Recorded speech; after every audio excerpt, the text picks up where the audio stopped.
Today, the UFC makes their way back to Paris, France, and I will attempt to make some sense, some change, some sort of rhyme or reason to some of the matchups that they've put on this destination card.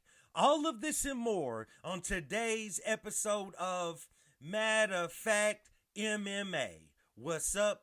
What's happening? Let's go.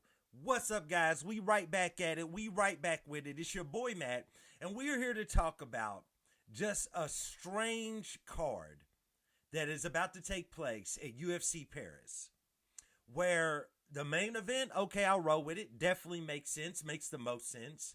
Co-main event, okay, I'll roll with it. Definitely makes sense.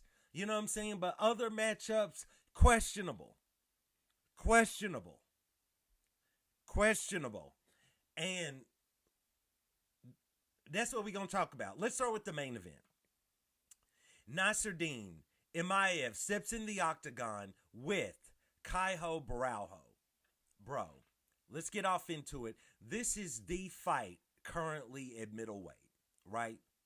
This is the fight. It's not like the fight like Khamzat versus Dricus was, but this is the fight. This fight proves a lot of things. We have a new champion in the division. Everything is reset.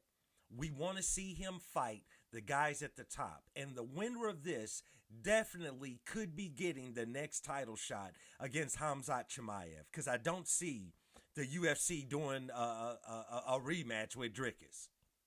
Shout out to Dricus. Shout out to Still Knox. He's still my guy. He'll bounce back.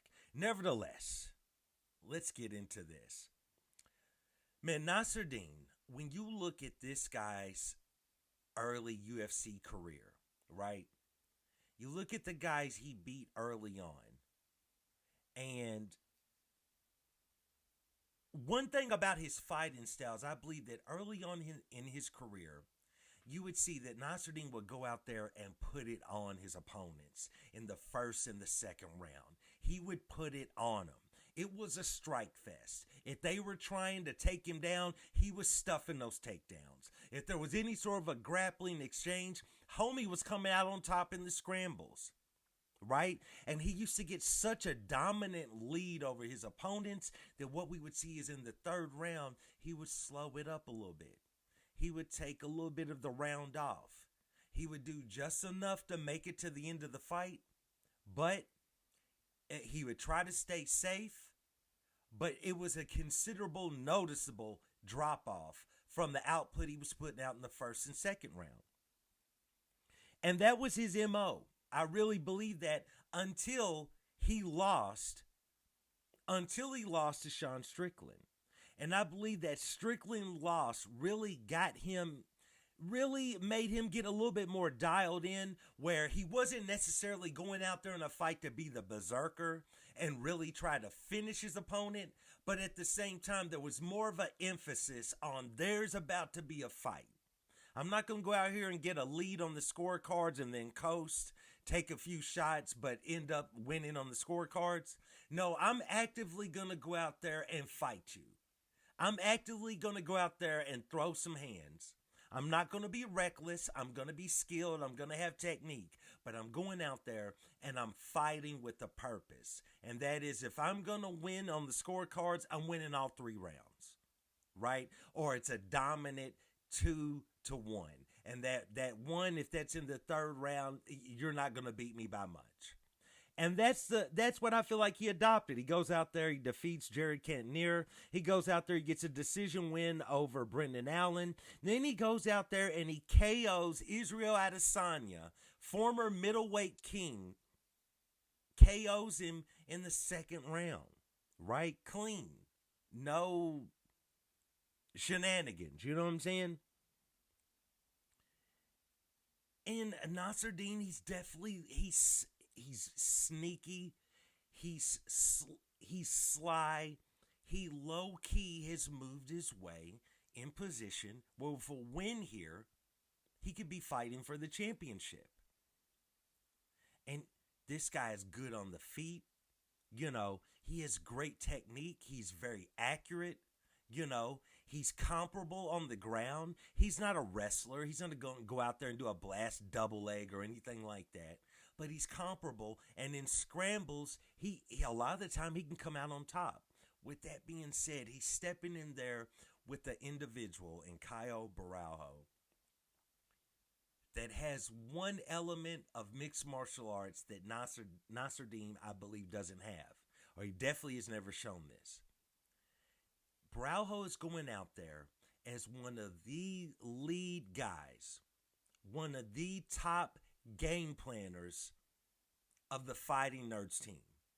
Now, here's what I'm saying with this. Follow what I'm about to lay down for you. This guy is one of the primary keys in their game planning, and they're just essentially, what tools does this fighter possess in their toolbox, and how can we use those tools to defeat this opponent? That is what Borralho, that is the role that he plays. He's not the only guy that does this on that team, but that is his primary function of the Fighting Nerds team, while he's also an active fighter. And what's interesting about being able to look at an opponent, figure out what they are going to do, their strengths, their weaknesses, and figure out where your strengths and weaknesses can be utilized, can be increased or decreased when going into a fight. That's a valuable skill, extremely valuable.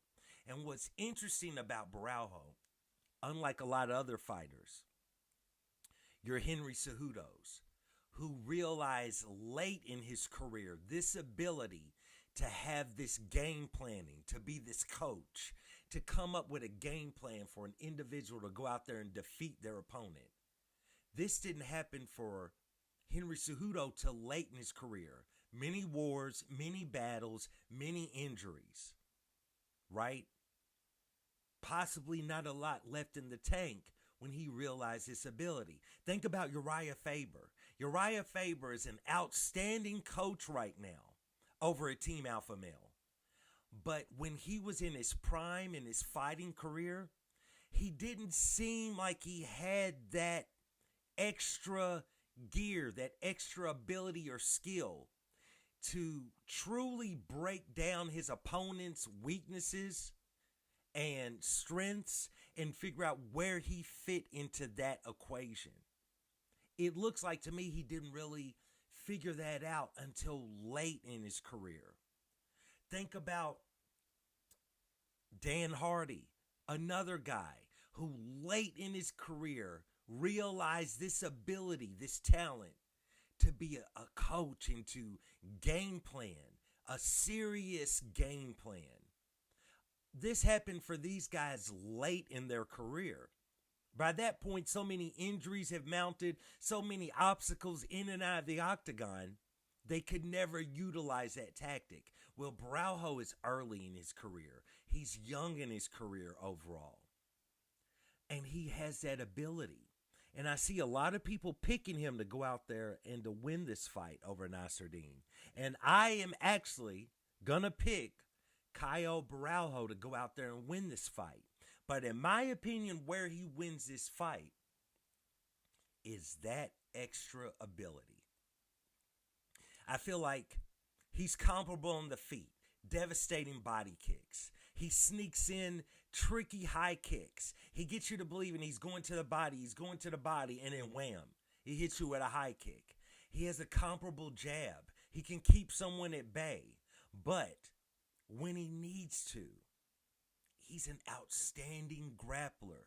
He has a huge submissions arsenal, right? He's got a lot of different submissions that he can try to utilize. And he's not like your Daniel Cormier style wrestler, of course, but the dude can wrestle. And he knows how to get opponents down to the ground. He's not going to do a blast double leg either, but if he needs to do a few trips, he's going to do that. He's going to get his opponent down to the ground.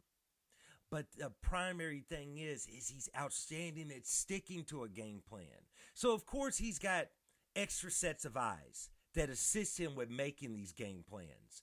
But I believe he has that extra talent that he's shown as a coach for that team, you know, who has some of the top stars in the sport, I believe that extra ability to game plan, follow a game plan, but to coach. And of course, he can't necessarily coach himself, but the game planning that a coach sets forth, I believe that is the skill that he will possess over Nassourdine.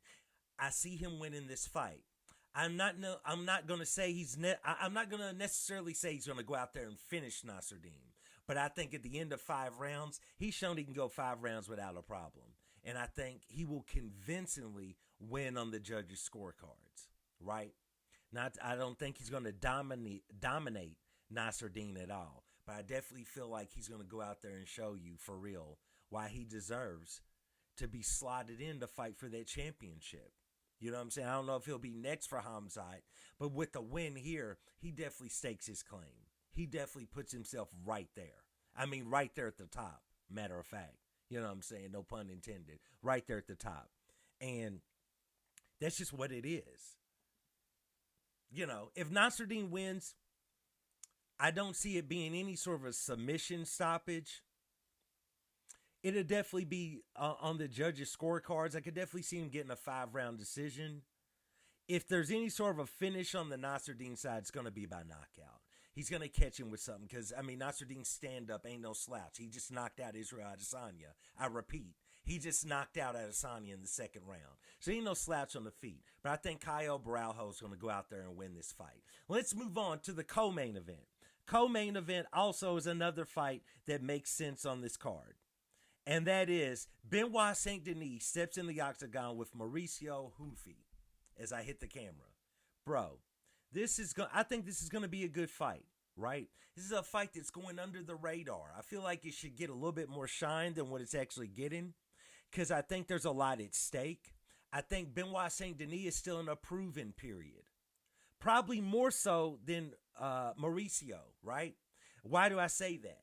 I say that because Benoit St. Denis' career started on fire, right? He started up hot. He was going out there and savagely defeating his opponents. But then he ran into a man from a little place called New Orleans by the name of El Diamante, Dustin Poirier. And it deaded all of that. Then a lot of things came out about Benoit St. Denis' training camps, his training methods. He's going in there with staph infection. I mean, it's a lot of things going on. And even in his last fight that he goes out there and gets a win in, I kind of felt like, it might have just been me, I kind of felt like I thought he was going to look a little bit better in that fight, right? I thought he was going to look a little bit better in that fight, just being honest, right? I'm not going to say I haven't been impressed by him because I have at times. But he's got a lot more to prove. Now, there's a lot of pressure on him. He's going out there. It's in Paris, France. He's right there, he's right there in front of his, his people, right? There's a lot that comes along with that when you're fighting in front of your people. But Ruffy's a little bit different, though. He doesn't have as much to prove. I know what you're thinking. Like, how does he not? He's more of the rookie in this scenario. He's on the fighting nerds. That's all that's got to be said. There's so much of a spotlight on them from all of their interviews. They're passing out glasses. Joe Rogan he loves him some fighting nerds glasses. He bought stock in them. You know what I'm saying? And it's like, bro, there's so much of a spotlight on them. They're the young up and coming group in mixed martial arts right now. They're making waves, bro. They're young, they're cool. They seem like they don't give a F, but yet they game plan to the point where they give a F. It's by design to make you believe like they don't care. So Ruffy goes out here and styles on Benoit St. Denis. He's definitely, he's already in the driver's seat because he's a member of this group, this team, which will allow him to jump, skip, and hop over a lot of people in his division. That's what it is, right? Let's be honest. It's what it is, man. Stars make star moves. It is what it is, bro. I got Ruffy to go out there and get the win. I'm going to be honest. I got Ruffy. I ain't going to hold you. I got Ruffy to go out there and get the win. I definitely think Benoit Saint Denis will have a good showing for himself, but I think that overall, from what we've seen, I think Benoit Saint Denis thus far has shown us to be the more well rounded mixed martial artist, right? Because mostly all we've seen is Mauricio's stand up game. But I think there's a lot of holes in Benoit Saint Denis' stand up in which Ruffy will exploit and knock him out. I see this being a finish. Uh, you know, I mean, it could definitely go to the third round and be a third round finish, but I'm kind of leaning more toward end of the first, early second round finish by Ruffy. That's what I feel like. I feel like he's going to catch Benoit Saint Denis on the feet. Next, we got Modestus Bukauskas stepping in there with Paul Craig. Bro. I mean, let's be honest. I got Modestus, and Modestus is a guy. This fight is gonna start off sloppy, no doubt, but this could get into a sloppy war real quick because Modestus is the type of guy. He goes out there, you're like, oh man, he's getting ready to go out there and finish this guy. He's gonna demolish him. This is gonna be great. He goes out there and trips it up. Next thing you know, it's third round and he's in a war. He's fighting for his life. You know what I'm saying? He's that kind of a fighter. Doesn't necessarily have the best fight IQ either. Paul Craig just out there for a good time. You know what I'm saying? I ain't even going to say Paul Craig's out there collecting a check. Paul Craig is out there for a good time. You know what I'm saying? He seems like a dude that just loves a good scrap. So it is what it is. Paul Craig should get finished. I'd say this should be a first round finish by Modestus in this fight. But what's going on with that fight, right? Random fight, right? What about Okai versus Mason Jones? Where'd this come from, right? Where'd this come from? Like, Mason Jones in Paris? Okay. I'm actually going to go along with Okai in this fight. You know, I wasn't the most impressed with Mason Jones's fight against Jeremy Stevens. You know, if Mason Jones is really who he said he is, I feel like he should have went out there and easily finished Jeremy Stevens. And Jeremy had a few moments in that fight early on, but I got Okai to go out there and get the win. XL Sola versus Reese McKee. Come on, Reese McKee. This fight, at least Sola, if I'm saying his last name correctly, at least, you know, he's from France, so okay, we'll make that work. Patricio Pitbull in there with Locine Kita, if I said his name right. What's going on there, right? Where did that come from? Like, where did Pitbull fighting in France come from? Especially when they're going to be going to Brazil soon. I don't know what's up with that. Maybe he thinks he's going to go out there and get a quick win, and then he's going to basically move on to the Brazil card. I don't know. Now, I will say that in this fight, I'm actually going to lean toward Pitbull to get the job done. I think it's going to be a 3-round boring decision win, but I'm actually going to lean toward Pitbull getting the job done. I think that last fight, I saw what I needed to see out of Pitbull. He's not going to be a champion. He's never going to be a world beater in the UFC, but I kind of saw what I needed to see. You know what I'm saying? I don't know. Underdog pick, I got to go along with Pitbull to go out there and get the win. How about William Gomi stepping in the octagon with Robert Huchala? Bro, William Gomi, I will always be front and center, ready right there on the couch to watch a William Gomi fight. This dude is such a well-rounded fighter, from scrambles to wrestling to cage presence, the way he keeps guys grappled up against the side of the cage where they can't do anything.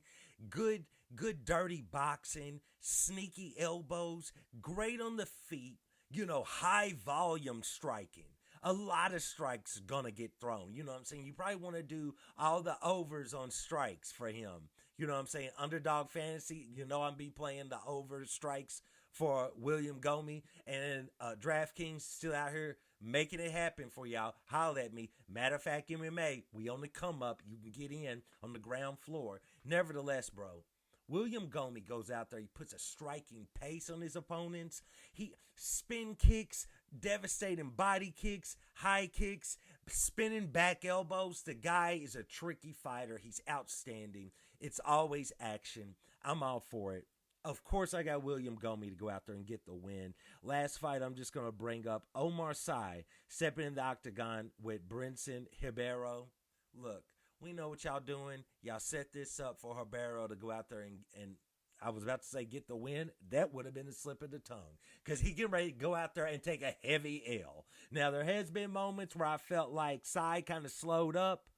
I felt like he showed a little lackluster on the fight IQ point of side, that side, that side.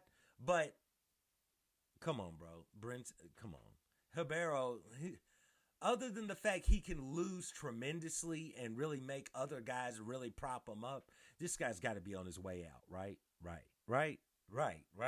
He's got to be on his way out, right? That's what I'm thinking. He's on his way out. Come on, y'all know. He's on his way out. I mean, outside of this, though, bro, I mean, Trey Waters fighting on here, Brad Tavares, like, not fighting against other people from France either. Andreas Gustafsson, Renat Fakhrinov. I mean, what are we doing? Shauna Bannon, Sam Hughes, what are we doing, bro? What's up with this matchmaking? I get it. The UFC's in a weird place because, they trying to make an exit of ESPN. They don't know where their library's going to go. As far as all the stuff on Fight Pass, they don't know what's going to happen with that. If that's staying with ESPN, is that going to Paramount? They're starting out with Paramount in January. They trying to figure things out. You know what I'm saying? They got $7.7 billion. They need to trick off and run through. There's, new escorts to be flown out. You know what I'm saying? New restaurants, new vehicles. They got stuff going on. You know what I'm saying? A lot going on. So with that being said, bro, I don't know what's going on with this matchmaking, but nevertheless, that's UFC Paris, UFC France going down this Saturday. I believe this is a midday card. I believe the main card will start about 3 o'clock, so that's also going to be interesting. Good. You know what I'm saying? Let's go on and get this cracking early in the day, so when it's all said and done, you know what I'm saying? It's time to get lit. It's time to get slizzy. You know what I'm saying?